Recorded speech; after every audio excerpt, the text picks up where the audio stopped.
jadi satu kalimat yang nafa'ukum bihinna, yang kalimat itu sangat bermanfaat hingga semoga Allah memberimu kemanfaatan.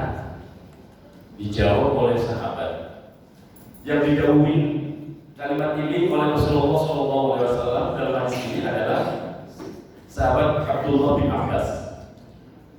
Qultu bala ya Rasulullah, mau ya Rasulullah. Siapa yang mau nggak mau diajarin sesuatu yang sangat berharga dari Rasulullah yang bermanfaat kepada Allah. Ihfadillah yahfadka, ihfadillah tajiduhu amamak, ta'arraf ila Allahi fi raha ya'rifuka fis siddah. Kemudian beliau melanjutkan dawuhnya, jagalah perintah Allah, ihfadillah yahfadka, maka niscaya Allah akan menjaga kamu. Ini pesan yang pertama. Ihfadillah yahfadka, jagalah perintah-perintah Allah, niscaya Allah akan menjaga kamu. Ihfadillah tajiduhu amamaka, pelihara dirimu dari larangan Allah, niscaya engkau akan mendapatkan Allah berada di depanmu. Ta'arraf ila Allah fil raha ya'rifka fis siddah. Kata Allah, dekatkanlah dirimu di hadapan Allah di waktu senang, niscaya Allah akan menolong kamu di waktu kamu berada dalam kesulitan. Eling Allah itu jangan kalau lagi sulit toh, lagi susah eling Allah, senang lewat. Iya, persis ayat ke-12 surah Yunus. Silakan dicatat karena di lembaran itu nggak ada yang di. Wa idza massal insana dhurrun da'ana li janbihi aw qa'idan aw qa'iman falamma kashafna 'anhu dhurra marra ka'an lam yakuna illa dhurrun massa kadzalika zuyyina lil musrifina ma kanu ya'malun. Nah, coba yang Allah Subhanahu wa taala ayat 12 surat Yunus ayat 12 itu ada ayat di mana Allah menjantahkan salah satu karakter manusia. Wa idza massal insana dhurrun, dan apabila manusia ditimpa ad-dhurru, apa itu ad-dhurru? Kesusahan, ketidaknyamanan.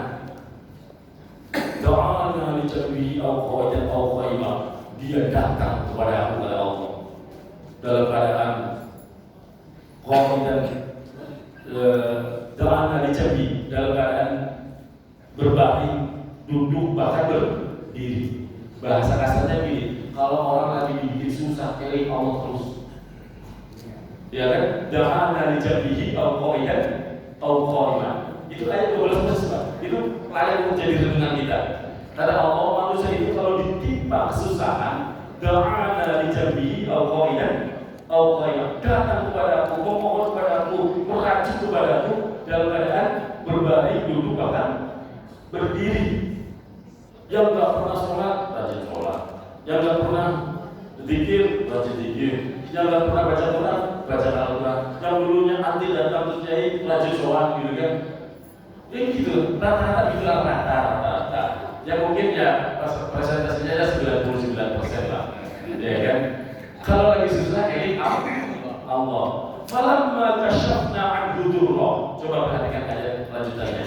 Falamma kashafna anhu dhurra, dan maka apabila aku angkat kesusahannya, yang dulunya susah jadi senang, yang dulunya sempit jadi lapang, yang dulunya nganggur jadi punya kerjaan, yang dulunya apa lagi Pak?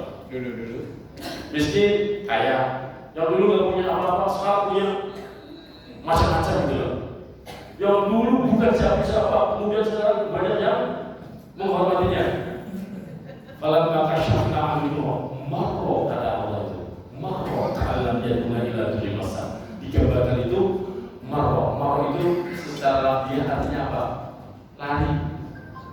Lah di situ dimaknai lupa diri. Ka'allam yakuna illa dhurrun massa. Kayak nggak pernah berdoa minta sama Allah agar kesusahannya dulu dihilangkan, agar dulu melaratnya dirubah jadi kan kayak seolah-olah nggak pernah nangis sama Allah itu.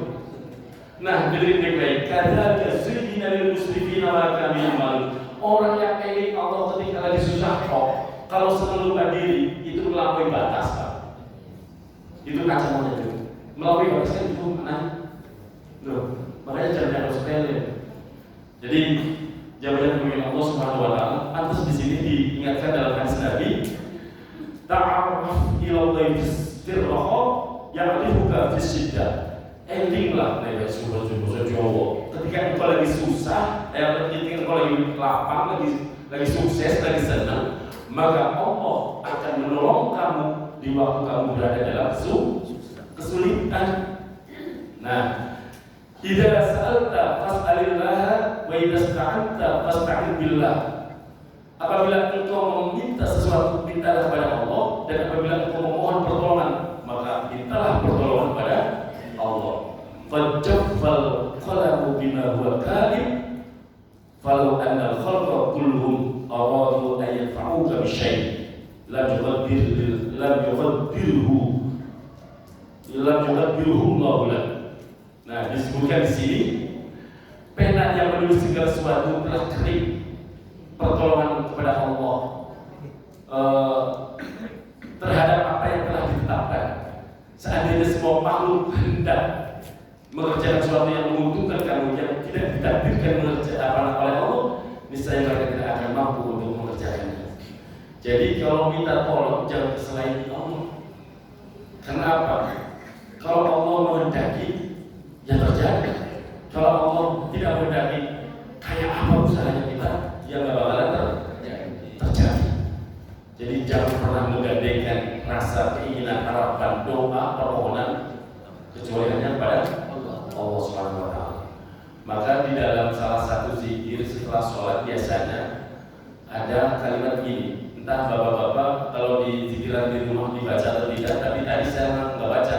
Memang Allahumma la mani'a lima a'taita wa la mu'tiya lima mana'ta wa la mu'tiya lima qadaita wa la yanfa'u al-jaddi bikal jaddi. Dibaca enggak? Ada. Ya lumayan. Yang penting pernah dibaca. Ibu-ibu boleh dibaca kalau enggak. Kalau enggak, Allahumma la mani'a lima a'taita wa la mu'tiya lima mana'ta wa la mu'tiya lima qadaita wa la yanfa'u al-jaddi bikal jaddi. Itu penting, itu permintaan ya Allah. Tidaklah ada yang bisa mencegah kalau engkau sudah memberi, dan tidak ada yang bisa memberi kalau sudah engkau cegah. Itu ngadu, itu doa itu dasar sekali. Walau yang engkau jadi tidak ada yang bisa memberi manfaat kecuali engkau memberikannya, menemukannya kemanfaatan itu. Minta sama Allah. Pentingnya kita ngaji, minimal yang kita hafalkan sehari-hari tahu maknanya. Jadi kalau kita lagi ngamalin itu sampai sini, Pak. Jangan sampai kita mengamalkan karena apa? Yang kita baca hanya sebatas sampai di lisan, nggak dipahami, nggak ngerti maknanya. Akhirnya apa? Akhirnya apa bahasa orang sekarang apa? Garing. Nggak? Tahu garing? Ya garing. Masa nggak tahu bil garing? Garing piring. Ya garing pakai sendiri. Baik. Ibu jawabannya oleh Allah Subhanahu wa taala. Maka ketika kita minta pertolongan Allah, dijauhkan dari bala, dari musibah, dari bencana, ya hanya Allah yang bisa mencegah. Sehebat apapun manusia, cuma kalau ada musibah atau bencana, kita itu diajarkan jangan mudah menjustis itu azab. Mau jangan gitu ya menjadi orang itu. Sosok katanya dirinya itu bersih dari dosa itu. Nah karena apa? Ketika ada bencana, ketika ada musibah, itu terbagi menjadi tiga, Pak. Bencana atau musibah itu satu, bisa memang itu adalah bala. Bencana atau musibah bisa jadi itu bala. Dua, ilkom. Tiga, baru azab. Saya ada papan tulis, kalau ada papan tulis tak coret-coret.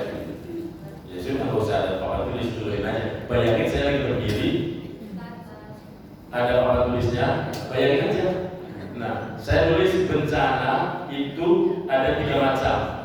Bisa jadi bala. Bala itu apa? Ujian.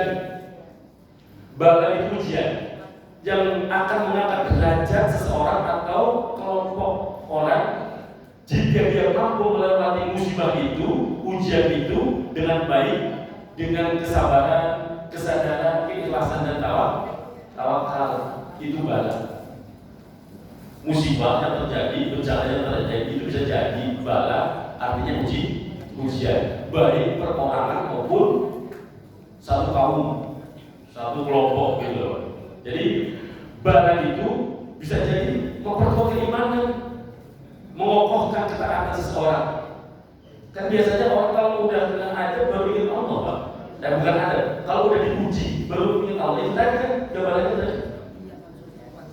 Misalnya nih bapak-bapak itu bangun tidur tetap yang disebut apa biasanya langsung? Ya Allah, itu bagus, itu masih bagus. Itu masih bagus.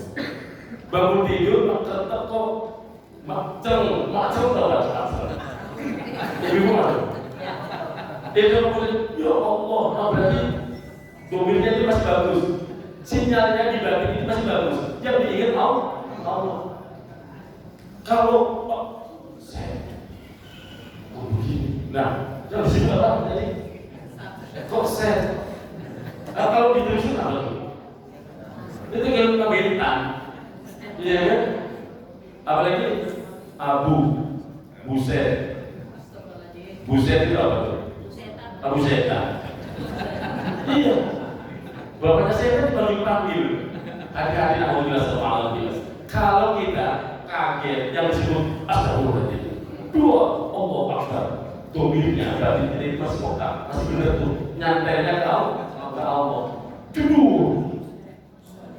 Saya. Hati-hati Pak.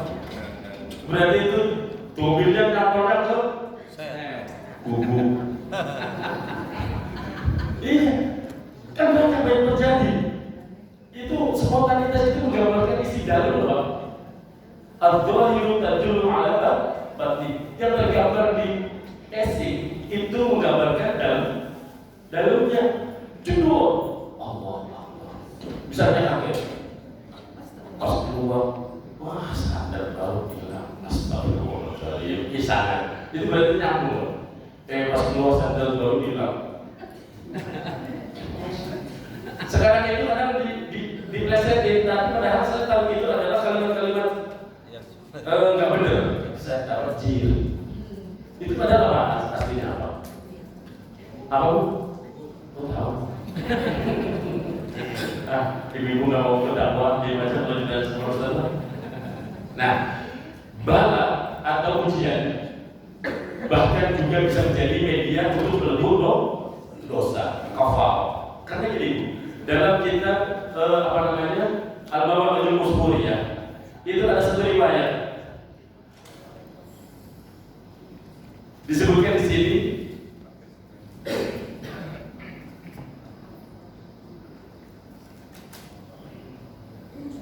Apabila seorang ditimpa satu penyakit,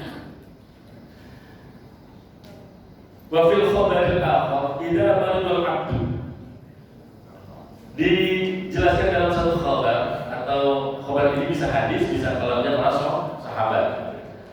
Idza maridal abdul mu'min wal amatul mu'minah ba'athallahu ta'ala ilaihi arba'atan minal malaikah qabla al-maut. Ketika seseorang ditimpa penyakit atau sakit atau kesusahan lah, ya sakit aja dulu lah, contoh paling sederhana. Ketika orang ditimpa satu sakit, maka Allah mengirimkan kepada orang tersebut 4 malaikat, Pak. Jadi kalau ibu yang pelayanan doa itu sering nengok orang sakit, doain orang sakit, kasih tahu orang yang sakit itu didatangi 4 malaikat. Malaikat yang pertama, ini ada hadis yang kita sekarang arang gitu.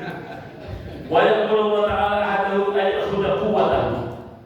Malaikat pertama diperintahkan oleh Allah untuk apa? Kan malaikat datang tuh, disamperin tuh siapa? Untuk mengambil apa? Ayyakhudha quwwatahu. Ambil tuh kekuatannya. Bawa yang kuat jadi letoy. Jadi melehoi. Fayakhudha bi amri ta'ala fayaqafu. Diambil kekuatannya untuk berubah jadi lemah. Wa yaqulani ayyakhudha ladzat ta'am. Kemudian malaikat yang kedua diperintahkan, jadi malaikat datang tuh orang yang mau sakit itu, sebutnya si fulan aja ya, jangan coba di sini si fulan.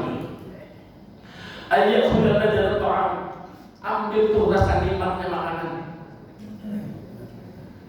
Lisannya jadi gak enak makan apa benar. Makanan yang tadinya enak, plus gak ada rasa. Dan yang lain juga rada-rada lagi sehat, gak pernah digiring-giring, digiring aja, digiring-giring, dia gak makan, enggak enak. Betul gitu. Lagi sehat, dia digiring-giring, giliran sakit digiring. Yang makan yang sehat, yang sakit lewat. Yang sakit kalau lagi sakit. Kan ini dijelasin. Wa yaqulani ayyakhudha ladzat ta'am min famihi. Ambil tuh rasa nikmat makanan dari mulutnya. Dan saya kasih tahu sama dokter, makanan enak itu panjangnya hanya 6 cm, Pak. Iya, makanan enak itu panjangnya hanya 6 cm, nggak lebih, nggak percaya. Tuh, lewat sini udah masih enak. Keluarin lagi. Udah enak. Jadi jangan terlalu gimana gitu. Tapi ya walaupun 6 cm nikmati. Itu titipan dari Allah. Tapi jangan dikasih kalau lagi sakit, udah kemakan. Dia ketawa. Ayat Al-Ustaz. Dan Allah memerintahkan malaikat yang ketiga, ngapain? Ayyakhudha nur wajhihi fa yakhudha musbitul wajhi. Ambil cahaya wajahnya. Yang tadinya cuatik, pakai lazim musaqal kiri, cuatik, ya kan? Buatan belas bocah, gak menarik belas, ya kan gitu ya? Yang tadinya ganteng jadi hilang gantengnya. Yang tadinya bercahaya menarik, gak menarik, demok. Gak ngomong itu loh. Ibu-ibu kalau dibilang demam juga yang sakit hati banget gitu. Padahal yang nggak usah sakit hati kalau lagi dijelasin. Wa yaqulu rabbi ayyakhudha jami'an dhulubi. Nah, ini malaikat yang keempat. Malaikat yang keempat diperintah oleh Allah, ambil angkut semua dosanya orang itu yang sakit. Ayyakhudha jami'an dhulubi. Allah memerintahkan malaikat yang keempat agar mengambil semua dosa-dosa hambanya itu. Fayaqulu qailun adidulu, maka orang yang sakit jadi bersih dari dosa-dosanya. Tapi syaratnya kalau sakit jangan banyak ngeluh. Dulu sakit kalau saya RT diumumin semua. Saya RW dikasih tahu, siapa yang datang diceritain susahnya. Udah, semua orang tahu kalau sakit itu gak enak. Doainnya biar cepat sembuh selesai. Gitu. Gak usah diceritakan susah itu pasti panjang dan lebar. Khawatirnya kita jadi apa ya? Berkeluh kesah bukan tempatnya. Nah, faida Allah yushbiyahu, maka ketika Allah menghendaki orang itu sehat, ya'muru ta'ala al-malakal ladzi akhadha quwwatahu bi ayyi fa'ala ilayhi. Allah memerintahkan kembali kepada malaikat pertama, kembalikan kekuatannya. Kembali kuat, kembali sehat, kembali jajal itu. Oh jajal. Ya jajal. Sehat. Wa ya'murul malakal ladzi akhadha ladzat ta'am bi ayyi fa'ala ilayhi. Malaikat yang kedua, kembalikan rasa nikmat lisan mulutnya dalam menikmati makanan. Maka orang yang habis sakit jadi enak makan. Akhirnya tuh rasanya jangan bilang geragas buah pengaruh gitu loh. Akhirnya makan apa saja enak, pengennya makan lagi. Emang udah dikembalikan bersama Allah, sama malaikatnya. Wa ya'murul malakal ladzi akhadha nurul wajhi. Di ayat lain Allah memerintahkan malaikat yang ketiga kembalikan cahaya wajahnya. Malah tambah berseri, tambah ganteng setelah sakit, tambah cantik setelah sakit. Nah, wala ya'murullahu ta'ala al-malakat alladzi akhadha qulubahu ayat fa'ala ilayhi. Malaikat yang keempat dilarang untuk balik. Malaikat yang keempat dilarang balik. Fa yakhurul malaku lahu ta'ala sajdan fa yaqul ya Rabb. Malaikat yang keempat bingung, Kenapa ini kemana ini? Dosa-dosanya kemana ya Allah? Maka sujudlah malaikat yang keempat ini. Robbi duna arba'al amlak minal malaikati fil amriyat. Fa'amartahum bi ayyusrimu ma akhadhu minhu. Ya Allah, aku adalah satu dari antara 4 malaikat yang kau perintahkan untuk mengambil apa-apa yang ada dari hamba-Mu. Bagian dosa-dosanya aku ambil, tapi aku tidak diperintahkan untuk mengembalikannya. Terus ini mau dibawa kemana ya Allah? Malaikat juga ngaku sama Gusti Allah, itu kan? Nah, fayaqulu Rabbi jalla jalaluhu la yuhsinu min karami illa amuruka an tarudda dulubahu ba'dama at'abdu nafsahu fil marad. Kemudian Allah dahulu, tidaklah baik bagi kedermawananku jika aku memerintahkanmu untuk membagikan dosa-dosa hamba-Ku itu setelah aku memberinya kondisi tidak nyaman. Sakit kan gak enak, Pak? Ada yang pernah sakit? Enak gak? Enggak enak. Yakin? Sakit hatinya enak gak? Sakit hatinya awan. Katanya lebih sakit daripada sakit gigi. Gak percaya. Gitu kan? Nah, jawabannya melalui Allah Subhanahu wa Ta'ala. Kata Allah, tidaklah pantas, tidaklah bagus bagi kedermawananmu jika aku memerintahkanmu, wahai malaikat, untuk membagikan dosa-dosa hamba itu setelah suatu kondisi yang aku telah membuat dia payah, susah, sakit, menderita gitu di waktu sakitnya. Nah, fayaqulul malaku ya Rabb, ayu syai'in asna'u biha. Terus aku harus bawa kemana ini dosa-dosa si fulan ini, si fulan? Harus saya bawa kemana ya Rabb? Ngadu malaikat. Allah perintahkan kepada malaikat yang keempat, idhab watrahha fil bahr. Buanglah dosa-dosa hamba-Mu yang sakit itu ke tengah laut. Wow, malaikat itu berangkat ke tengah laut dibuang. Jadi apa dosa-dosa Bapak Ibu yang dibuang ke laut itu? Di khobar ini, di hadis ini dijelaskan. Fayadhabul malaku wa yatawaffa fil bahr. Maka pergilah. Oh jadi geser dulu. Malaikat itu pergi ke tengah laut dan dibuanglah dosa-dosa hambanya itu. Wa yakhluqullahu ta'ala min tilka dzunub timsahan fil bahr. Kemudian Allah menjadikan dosa-dosa Bapak Ibu yang banyak itu dibuang ke tengah laut. Di tengah laut jadi apa? Jadi buaya laut. Timsahal bahr. Timsahan fil bahr. Itu artinya buaya di dalam laut, bukan buaya darat. Dikira-kira bercanda. Ini serius nih. Cuma saya menyampaikan santai gitu loh. Jadi ibu-ibu nggak takut. Ibu kan paling takut sama buaya laut. Buaya darat ya? Iya. Tentu Bu. Di sini nggak ada yang buaya darat. Insya Allah buaya sehat semuanya. Amin ya Rabbal alamin. Jadi kalau kemudian kita ditimpa oleh kesusahan, ketidaknyamanan, husnuzon saja. Husnuzon. Jadi kalau Bapak Ibu yang sering memotivasi orang-orang yang sakit di rumah sakit, satu yang harus ditanamkan kepada mereka, husnuzon kepada Allah. Kenapa? Sakitnya justru bisa jadi kafar, belbur dosa, bukan malah bahasa Jepang itu tersulo, Pak. Ini bahasa apa sih? Pak Baca itu tahu dulu tersulo bahasa Jepang sebelah mana Baca? Iya kan? Ya Allah. Jadi yang ada tersulo. Jadi bukan tersulo, tapi harus banyak syukur ya Allah masih dikasih sakit. Kenapa? Nikmat ini dengerin baik-baik. Nikmatnya kalau kita udah ngaji tahu kenapa Allah masih sakit. Jawabannya dengan Allah Subhanahu wa Ta'ala. Ketika ayat ini turun, diriwayatkan oleh Sayyidina Ali karamallahu wajhahu.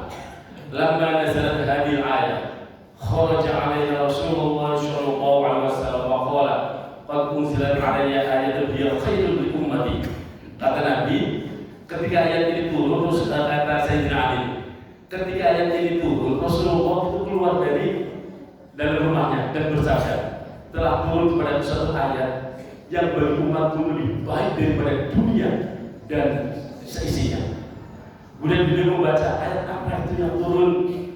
Ayat yang turun adalah yang berbunyi wa man ya'mal su'an yujza bihi summa qala wa man ya'mal su'an yujza bihi summa qala innal 'abda idza adaba dhanban fatusibuhu shiddatun aw balaghatun fid dunya fa Allahu aqrabu min an yu'adhibahu saniyan.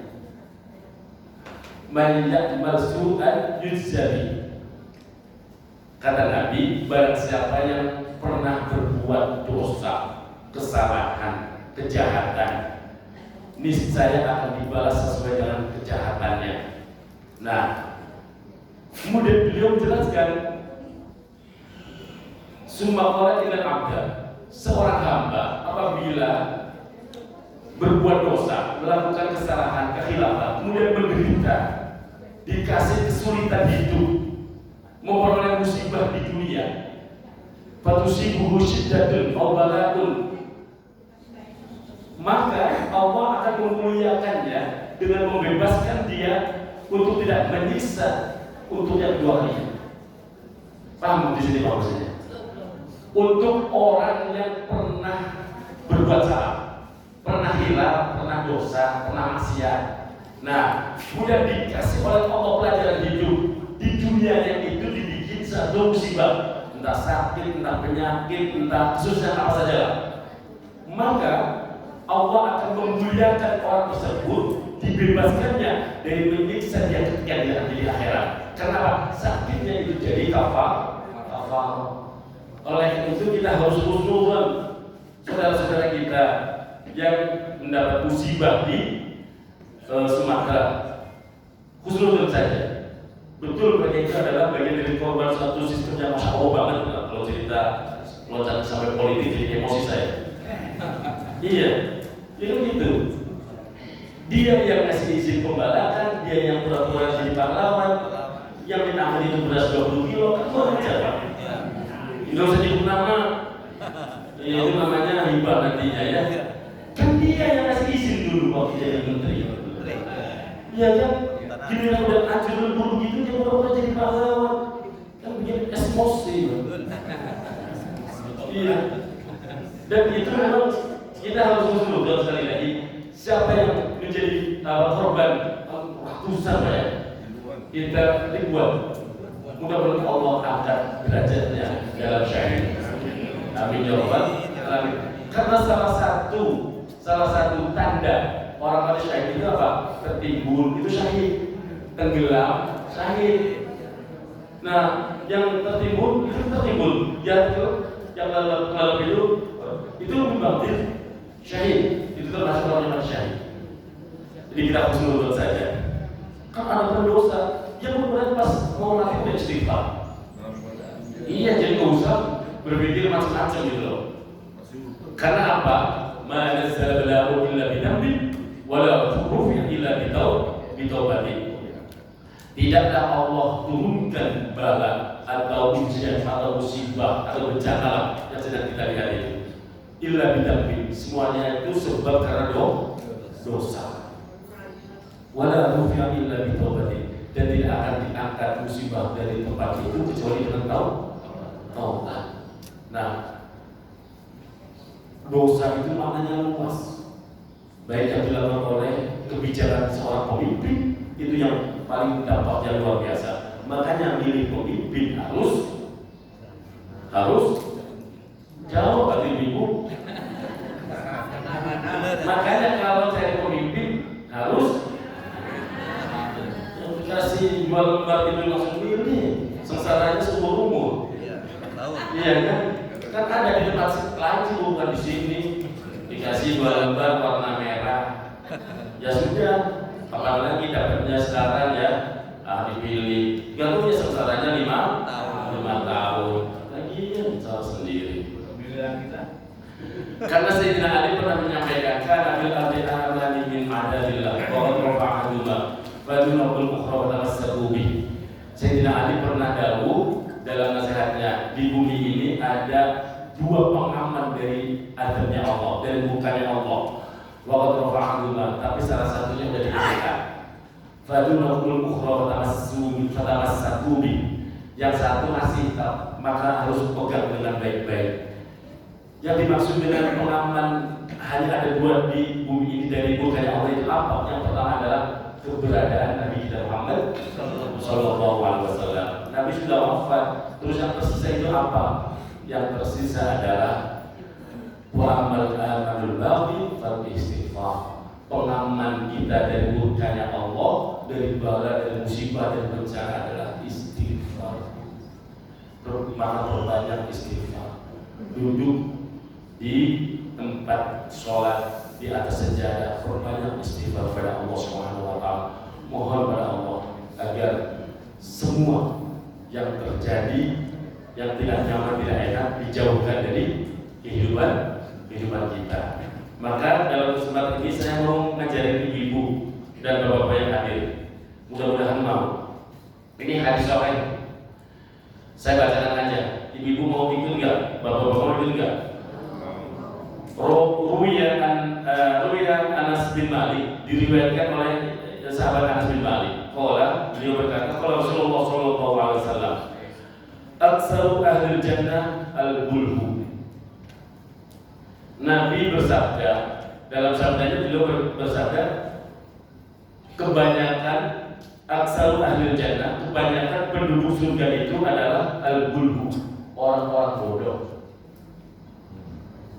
Mau gak jadi orang bodoh? Enggak. Kalau saya mau. Karena belum ada yang masih bodohnya yang mana, ibu asal jawab gak mau nanti. Dan ibu langsung yang di depan itu. Yang dahulu Nabi, kebanyakan penduduk surga itu adalah orang-orang bodoh. Ini hadis sahih. Wa huwa hadisun sahihun. Ini hadis sahih. Maksudnya bodoh itu bodoh apa? Ajil bulhu an ma'asillah. Yang dimaksud orang-orang bodoh adalah orang yang bodoh untuk berbuat maksiat kepada Allah. Dia bodoh, gak tahu caranya Google. Mau dia serius? Dia bodoh, gak tahu caranya minum. Dia bodoh, gak tahu caranya riba. Dia bodoh, gak tahu caranya apalagi judi dan lain sebagainya. Yang dimaksud bodoh itu ibu.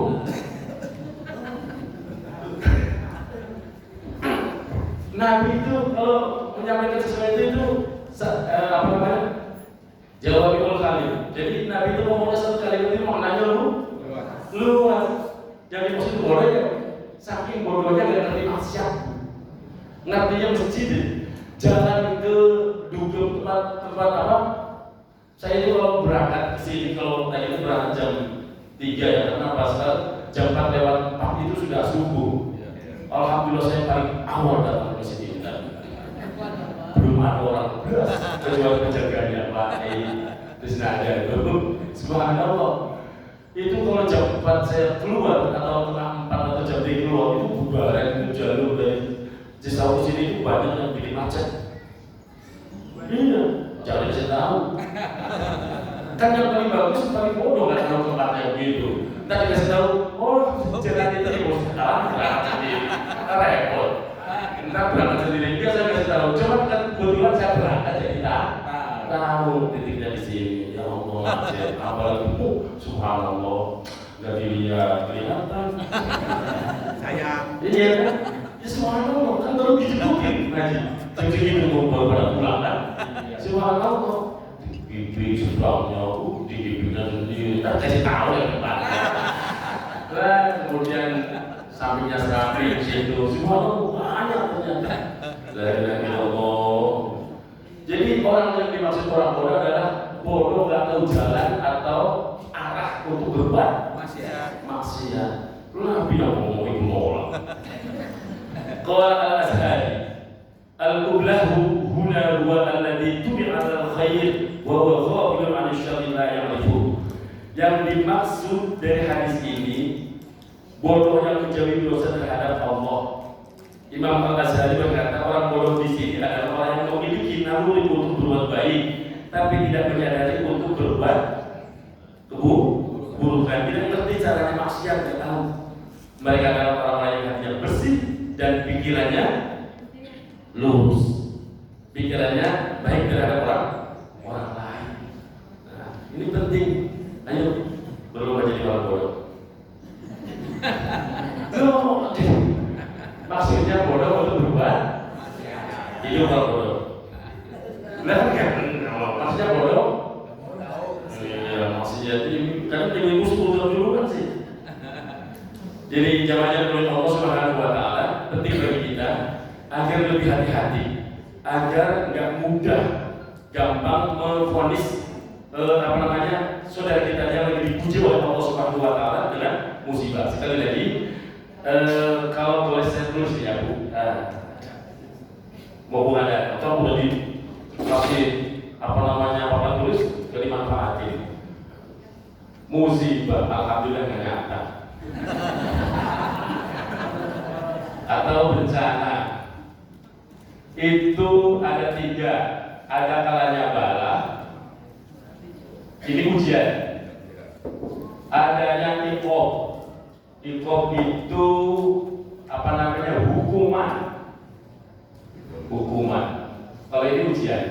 Nah kalau yang ketiga ini benar-benar azab. Adapun kategorinya masih peringatan keras. Ada peringatan keras aja lah, jangan dimainin yang lebih serem. Alhamdulillah ada. Jadi jawabannya menurut Allah Subhanahu wa Ta'ala. Jadi disebut musibah atau bencana itu disebut bala, itu memang setiap manusia akan diberi. Bahkan ada ujian, ada cobaan, ada kalau kita agak lupa nih. Jadi bahasa tasawuf sih. Tapi yang pasti setiap kita yang pasti akan dikasih ujian. Dan kalau ujian itu murni dari Allah. Kalau cobaan yang berangkat dari ulahnya kita, ya hanya kita yang harus bisa memperbaiki. Kedua, iqob. Bencana diartikan hukuman atau iqob jika manusia melampaui batas dengan melanggar aturan atau sunnatullahnya, aturan Allah SWT dilanggar. Contohnya, manakala manusia mengeksploitasi sumber daya alam sehingga rusaknya dan mengganggu keseimbangan alam, ya itu yang terjadi itu tuh iqob. Apa yang termasuk hari ini terjadi di beberapa daerah itu sebenarnya juga kategorinya iqob, sudah bukan sekedar ujian. Karena apa? Manusia itu melampaui batas. Subhanallah, hutan sebegitu luasnya jadi gundul. Ngerti? Masa banjir bandang yang mengalir bukan air, kayu semuanya. Ya Allah. Yang ketiga, bisa jadi pembinasaan atau azab. Na'udzubillah. Ini bencana ini adalah apa yang terjadi pada umat terdahulu. Jadi jangan kemudian melabelkan yang ketiga ini pada saudara-saudara kita. Janganlah.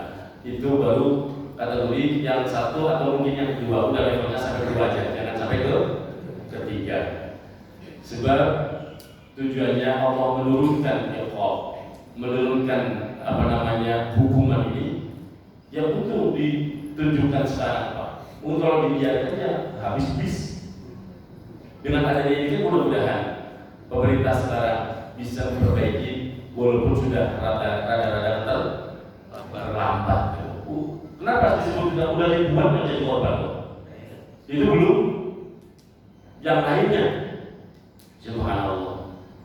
Tapi saya sering mengkritik begini Bu. Dulu pernah ada kejadian tsunami ya di Aceh.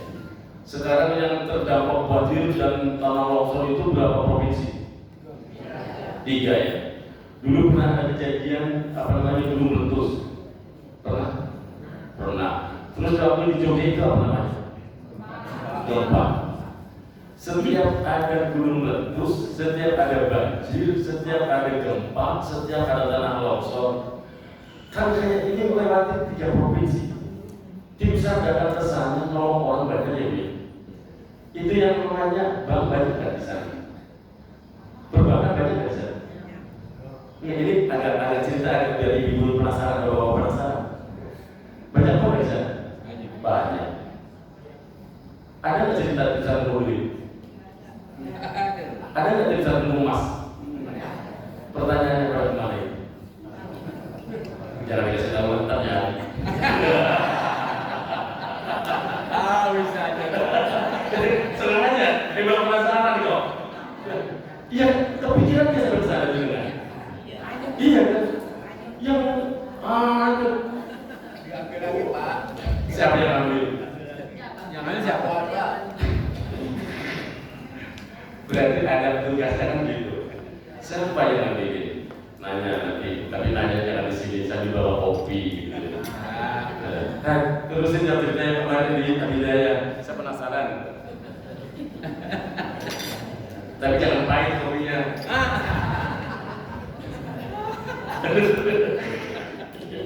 Baik, saya sengaja sering-sering nyentil begitu, biar mereka mencari tahu. Kan luar biasa, yang namanya Sumatera itu berapa kecamatan kan? Habis gitu. Ini juga berapa provinsi? Habis. Yang namanya toko emas itu banyak. Belum yang disimpan di rumah. Yang namanya bank banyak. Yang namanya ATM banyak. Satu pun ada yang beli. Enggak ada. Pertanyaan pada mana Mas Bidi itu? Di sini ada Mas Bidi banget. Asli Jawa Tulen. Lo nggak percaya ibu? Mau dikilo? Tapi sehebat apapun emas di Jawa dibawa ke Betawi jadi abang. Ya das. Serius. Jadi abang, ya baik ya. Jadi abang. Baik. Maka hal yang harus kita waspadai adalah perilaku manusia yang disebutkan oleh Al-Quran yang sering mengundang bencana dan bukannya Allah Subhanahu wa Ta'ala. Nah, jawabannya punya Allah Subhanahu wa Ta'ala. Ini di situ saya hanya 4, sebenarnya banyak, tapi yang paling mendasar aja. Yang saya tunjukkan adalah 4, karena banyaknya peningkatan terhadap atau pendustaan terhadap ayat-ayat Allah. Al-Quran dibaca, bahkan dilombakan, dimusabaqahkan, tapi Al-Quran hanya sebatas sampai di lisan, tidak diamalkan sebagai panduan hidup, sebagai pedoman hidup. Akhirnya apa? Ya, kategori pendustaan. Itulah kenapa salah satu guru kami sangat menekankan pada santri-santrinya, Quranmu, hafalan Quranmu itu bukan untuk dilombakan, tapi untuk dijaga agar kelak kamu bisa selamat dalam syafaatnya Al-Quran di akhirat. Terus bagaimana yang ibu baca? Terserah itu mau tidak lagi masalahnya. Tapi untuk saya dan santri-santri saya, guru-guru saya itu termasuk dari jalur putra cucunya Pak Jitri itu kan di Kerabat sana ya. Mereka memang jalurnya Quran itu tidak dilombakan. Dan guru kami Habibul Syekh Mbah Harwani Amin Kudus itu juga enggak mengizinkan santri-santrinya ikut musabaqah. Terus bagian itu musabaqah ya mau silakan.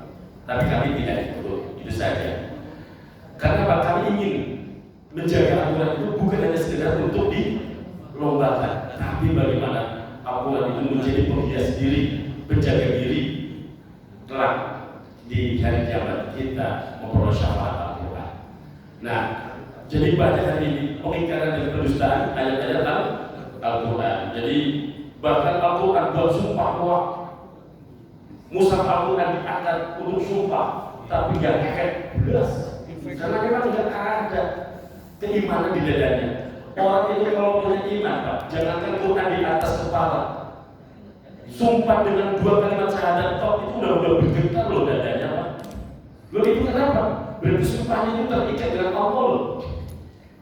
Apalagi di atasnya Al-Quran udah syahadat asyhadu an la ilaha illallah wa asyhadu anna Muhammadar Rasulullah demi Allah. Loh kok kemudian dusta? Ya silakan. Makanya maaf.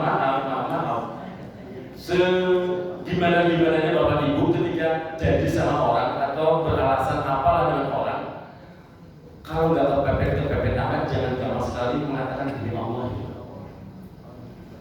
Demi Allah itu bahasa Indonesianya kan. Bahasa Arabnya ini apa? Itu qasam. Wallah, billah, Allah. Itu kalau kita menggunakan kalimat demi Allah ternyata dusta, itu ada kifaratnya untuk berdusta. Apa itu kifaratnya? Puasa 3 hari berturut-turut. Makanya jangan gampang. Demi Allah saya tidak punya duit. Padahal duitnya masih ada. Alasan yang lain kenapa sih? Maaf ada tapi saya lebih butuh, selesai. Jangan demi Allah saya bilang Allah diseret-seret masalah hutang. Ya Allah teganya itu manusia itu. Ya kita dikumpulkan di angkat-angkat untuk sumpah, syahadat, bahkan sampai huruf kosam pokok itu, kalam kosam itu. Tapi untuk dusta dan mendustai umat itu yang bikin akhirnya Allah murka. Maka sebenarnya kalau gini disebutkan, tidaklah bala turun kecuali atas sebab dosa dan tidaklah diangkat kecuali taubat. Mestinya yang harus taubat nasional itu para pejabat. Mestinya begitu loh. Itu baru dulu. Lah kalau orang awam itu kan rata-rata orang bodoh. Maksudnya bodoh apa? Gak tahu caranya korupsi gitu loh. Gak tahu jalannya korupsi kan betul ya. Jangan tersinggung kalau dibilang bodoh Pak. Saya termasuknya bodoh. Gak tahu caranya korupsi karena gak punya akses kali ya. Ya Allah. Tapi benar-benar kita bodohnya beneran. Karena walaupun tahu jalannya gak digunakan. Amin ya Rabbal. Yang kedua, yang membuat Allah murka, bikin azab itu turun. Karena suatu kaum tidak mau memberikan peringatan kepada orang lain, orang-orang zalim di antara mereka. Itu yang diperingatkan oleh Allah dalam surat Al-Anfal. Wattaqu fitnatan la tusibanna alladziina zalamu minkum khassah.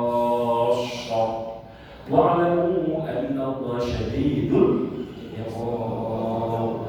Dan peliharalah dirimu daripada siksaan atau azab atau bencana yang tidak khusus menimpa orang-orang yang zalim saja di antara kamu.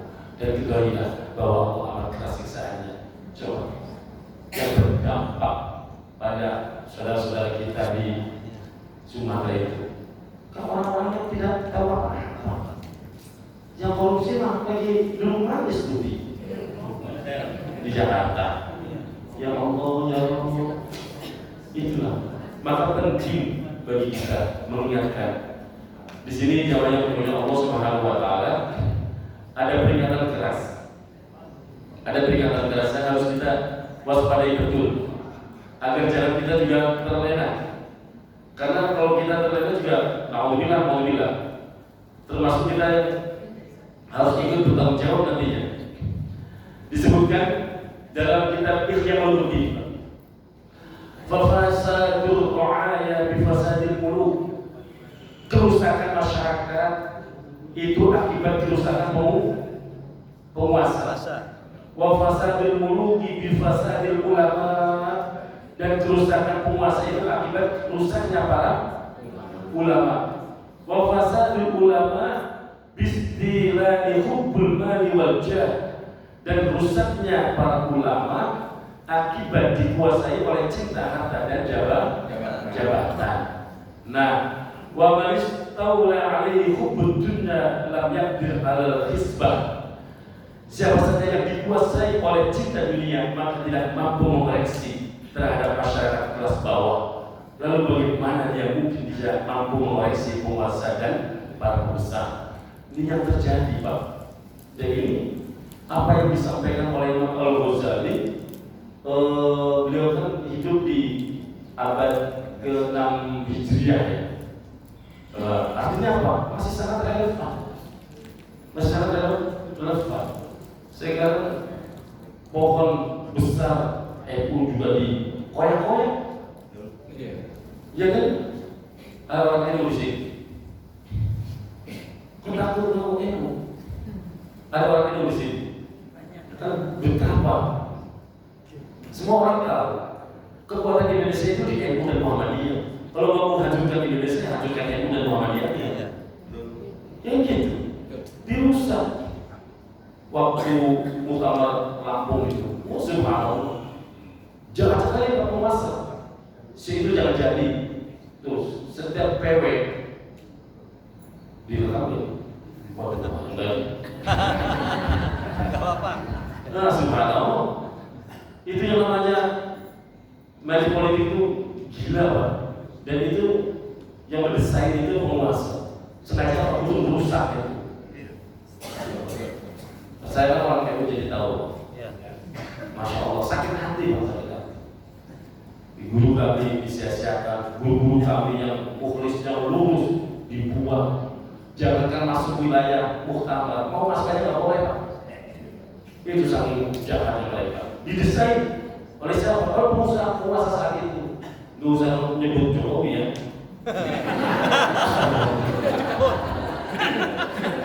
Itu contohnya.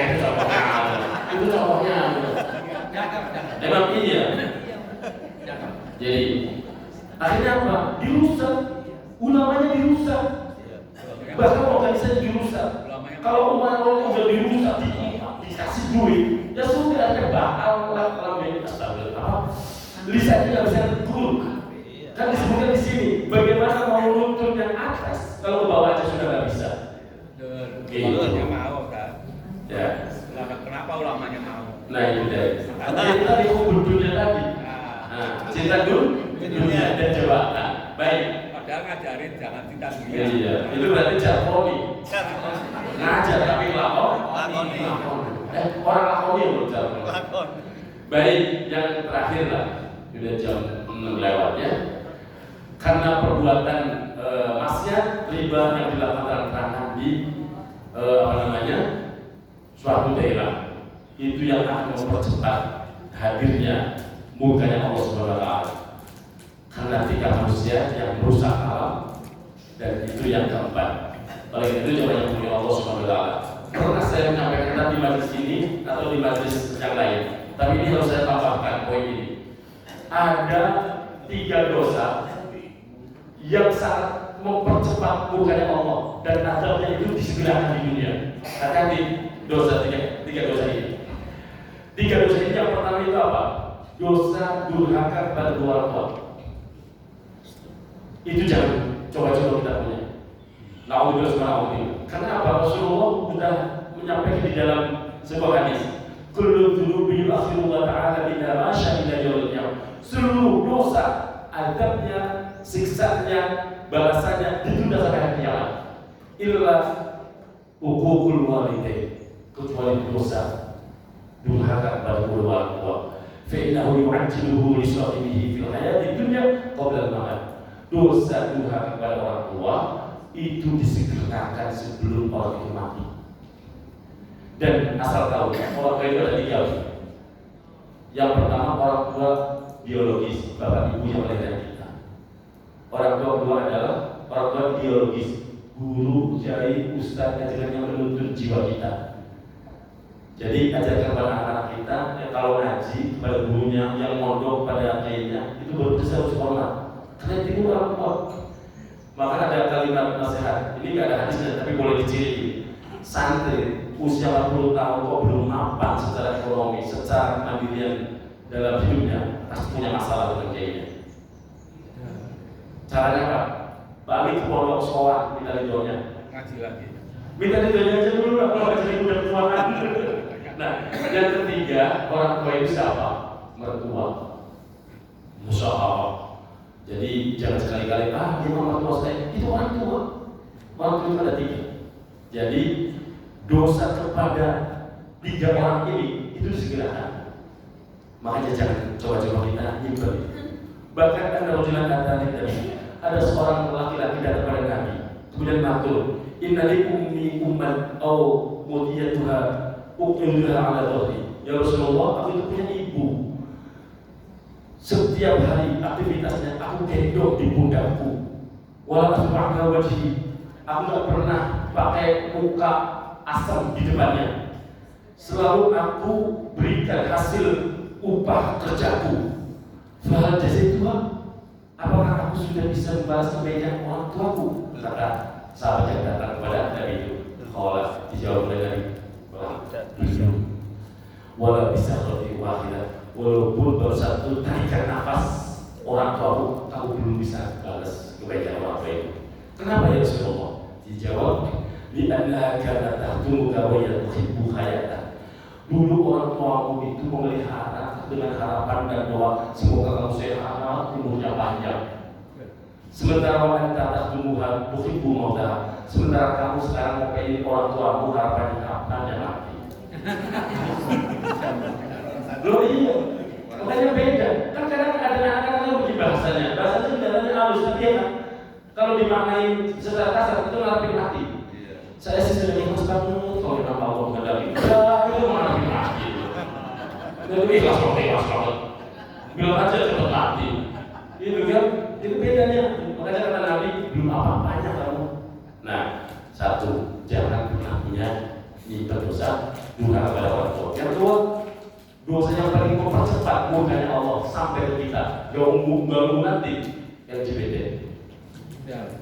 Dosa LGBT itu dasar banget. Makanya kalau ada LGBT di lingkungan kita wajib marah, Pak. Kita wajib mengusir, menghalau, jangan sampai ada. Kenapa? Efeknya ke kita, dampaknya ke kita. Jangan gitu. Dan kita itu memang harus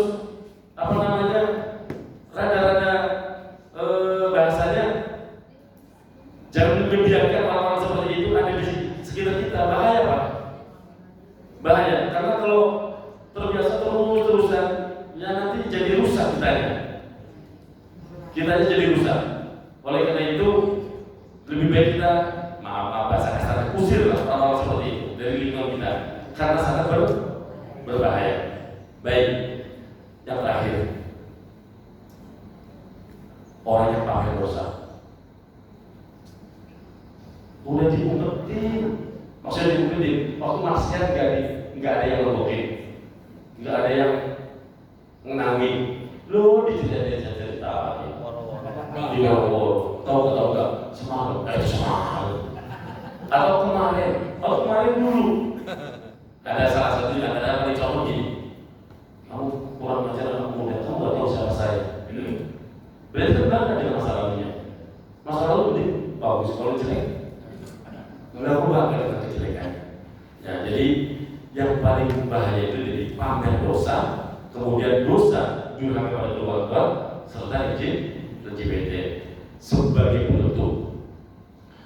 La yuhibbullahu al-jahra bis-su'i minal qawli illa man zulim wa kana Allahu sami'an basira.